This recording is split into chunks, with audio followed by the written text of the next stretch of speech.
Hello guys, welcome to my channel. This is another video on stack in which I'm going to cover one of the two representation of stack, that is the array representation. So let's begin.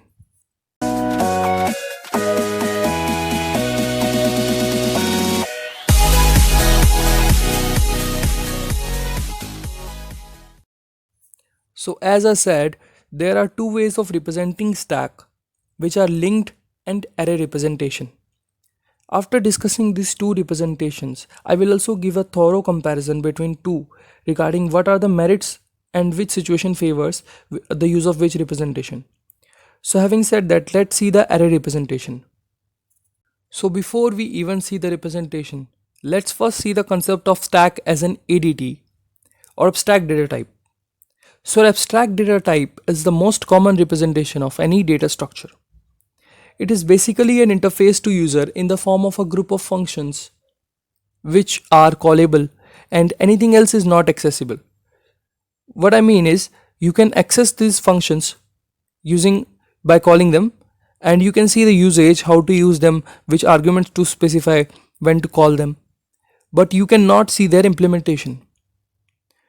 So only usage of this function is available. That is why we call them abstract data type, because we don't know how they actually are implemented, but we can only use them using an interface provided to us. So in case of stack, I have defined 5 functions which are push, pop, isEmpty, print stack and top. Some of them are self-explanatory, but I will still show you all of these operations, how they work on an array, so that you can easily understand how they work. And also we are going to write the code for this while simultaneously seeing the explanation for each and every function. So in my data part, I have two things: an array of some length, let's say 5, and a variable top which is keeping track of the topmost element of the stack. So first is push, which is simply inserting an element to the top of the stack. Now I can push 1, push 2, push 3, push any number of elements. Okay. Next is pop. Pop is simply removing the element which is the topmost element. So in this case 3 is removed from the stack. Okay, so next is empty, which will check if the stack is empty or not and return true if it is empty and false otherwise. So is the stack empty right now? No. How do we know? See, the top is not -1. So if it is not pointing to -1, we can say the stack is not empty. Now we will see the next slide. In the next slide, it is actually empty. So we can know that by simply looking at the top, because it is pointing to -1, we can say the stack is empty. Next is print stack. So this is a little complicated, because if you try printing the stack as it is by repeatedly popping the element, you will have it printed in the reverse order. So what we are going to do is take another stack and transfer all the elements of this stack one by one. So we pop one element from our stack and push it at the same time into the other stack. So we do it for all the elements. Once we are done, we pop the element from the new stack and print it to the console. We do the same for all the elements. So that prints the stack in the right order onto the console. So that is how our print stack works. It is using our already made 4 functions. It is not using the data directly. That's why it is a little complicated. So the last function is top, which simply returns the topmost element. In this case, it returns 3. Okay. So let's see the code. So I will start with including IOStream and defining the namespace, and just keep the main function as it is, since this is a C++ code. Now for the actual code part, let's start with defining the class stack. So it will contain two things inside the data part, which will be all declared private. By default it is private. So that will be top and the array of stack. Array will have a maximum size. So maximum size, I will define it to be, let's say 5. So maximum size is 5 for now. We can change it later. And now for the public part, we will declare all the functions of stack, all 5 of them. So we will start with push, then pop. Pop will not return anything, and we will need top. So top is returning the topmost element. Since it is matching our variable top, we have to redeclare it. I will change it to at underscore top. Another function is empty, and last one is print, which will print the contents of the stack to the console. Okay, so now let's begin defining each and every function. So first we'll define push function, but first we need to give it class name and along with the scope resolution operator, since it is a class function. Okay, wait, I forgot the constructor for initializing the class object, so let's add it to the public section. Since it is the first one in the list, let's also define it. So it will simply assign top to -1.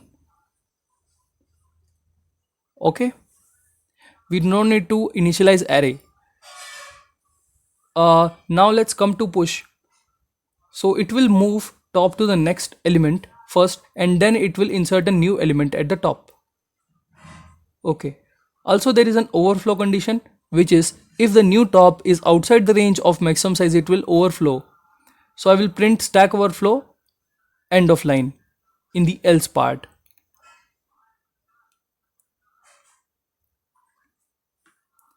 Okay, so that's done. We are done with push. Let's define the pop function. So pop is defined in similar manner. Now pop is one liner function that it will just decrement the top. So I will just decrement the top for pop. So in order to include the stack underflow condition, we need to check whether the stack is empty or not. And actually, instead of using the empty function, I will simply use the logic that if top is greater than -1, it will pop an element, otherwise it will print stack overflow. Instead of over, it will be underflow end of the line. Okay. So next is empty. Sorry, I will define the top at the at underscore top function first. So it will simply what it will do, it will simply check whether there is a element at the top or not.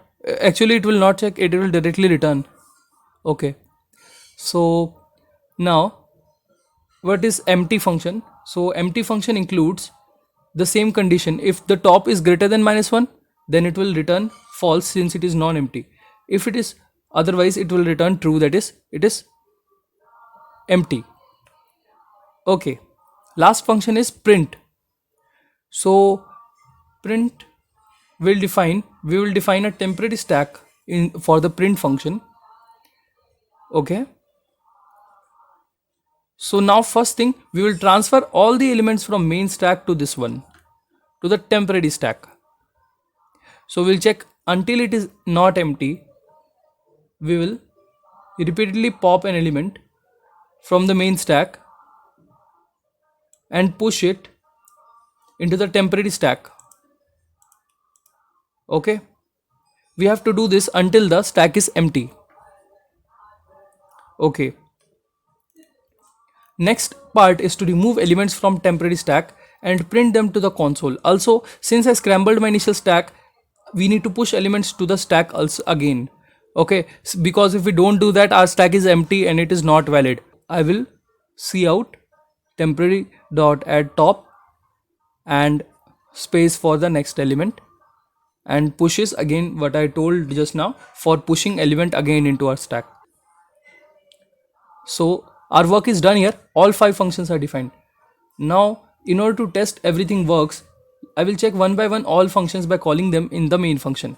So I'll just initialize a stack and I'm pushing 3 elements into the stack. So 1, 2, 3 are inserted. Now we will check for pop function. Before that we need to print the stack. Okay, and also before popping we will also print the topmost element, the element which is being popped. Okay, so 3 functions I've already used. Now 2 remaining function. For that, first I will push one element. Let's say I will push 4, and then I will print the stack.